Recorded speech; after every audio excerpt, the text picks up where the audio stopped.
The Last Flower. The show is starring the girl in the middle, Elisa from Fear the Walking Dead, and so I was really excited about that.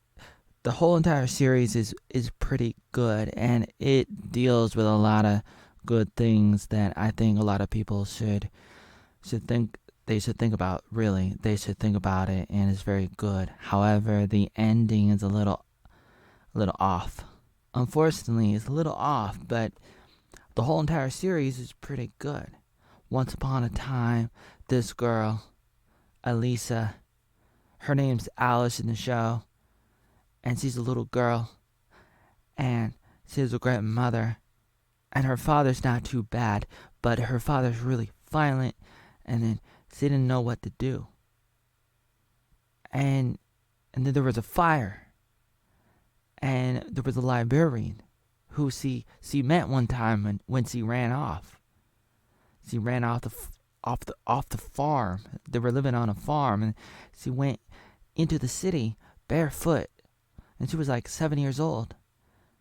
And the librarian already knew her, and the librarian was like had a relationship with the cop. And one time the cop came over and was trying to figure out what was going on, trying to figure out if there was anything going on, anything bad, domestic violence or something. And he couldn't really see anything because the father was really good at covering things up. And then there was a fire. And then the librarian girl, uh, she was taking care of Alice. It's not really Alice in Wonderland. Almost. I mean, because sometimes she would try to escape with her imagination. Her grandmother came and took her. And her grandmother had a good ministry, a good program. And she was taking in women who were in a tight spot in life. It's like one of those programs that the Salvation Army would have, and it's really good. It helps a lot of people. But unfortunately, she was kind of like her son, who was Alice's father.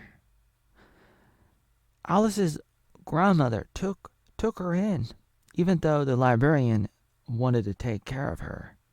And it was devastating because the grandmother was very controlling, even though she wanted to like really help, and she was helping a lot of people. And so Alice fell in love with a boy, but then somehow the grandmother ruined that, and the boy grew up, ran away, fell in love with somebody else, and grandmother made up some kind of fake email breaking up with him, and so he thought that Alice broke up with him. She finds out, she runs away. She starts working at a wildlife safari or national forest kind of place with wildflowers. She falls in love with the guy, but then he's just like her father, and it's pretty devastating. And then he's like gonna kill her, and then one day she overreacts, and people are recording her, and it's going live. Everybody's watching because he's like hitting somebody who like accidentally grabbed a flower, and you're not supposed to pick the flowers at the park, at the place where she was working. And she just went crazy. And then they were gonna fire her, maybe imprison her, and all her deepest, darkest secrets were coming out because her boyfriend told their employer about her past that she doesn't want to tell anybody. And so the employer lady was like, "Is it true?" And then I don't know what's going to happen. Like what was going to happen at that point? I didn't know what was going to happen. And so she runs off. She calls home. She's crying, even though she's mad at her grandmother. She's like, please come take me home. Rescue me. You're the only thing I have as family. Everything else is gone. And then they take Alice to the water, to the beach, and the grandmother and her sister says to Alice that she lied and that her brother is alive somehow. And she wanders into the city again, barefooted, just like before when she was a little girl. And she runs into the librarian, and then later on she runs into her brother, and she hugs her brother for the first time for a long time.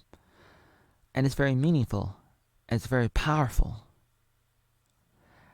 And it's difficult. The grandmother was dying from cancer, and then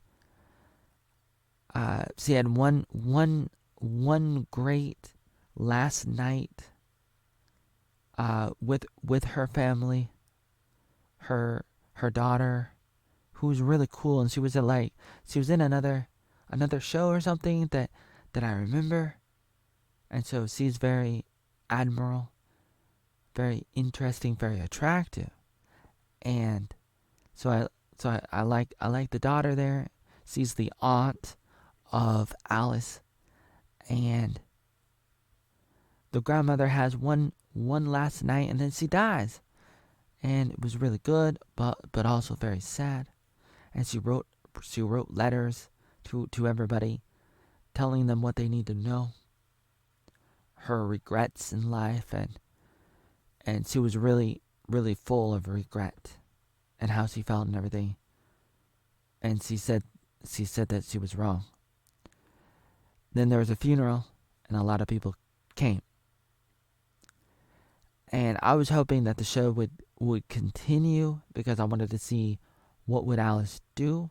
Is he gonna find a man?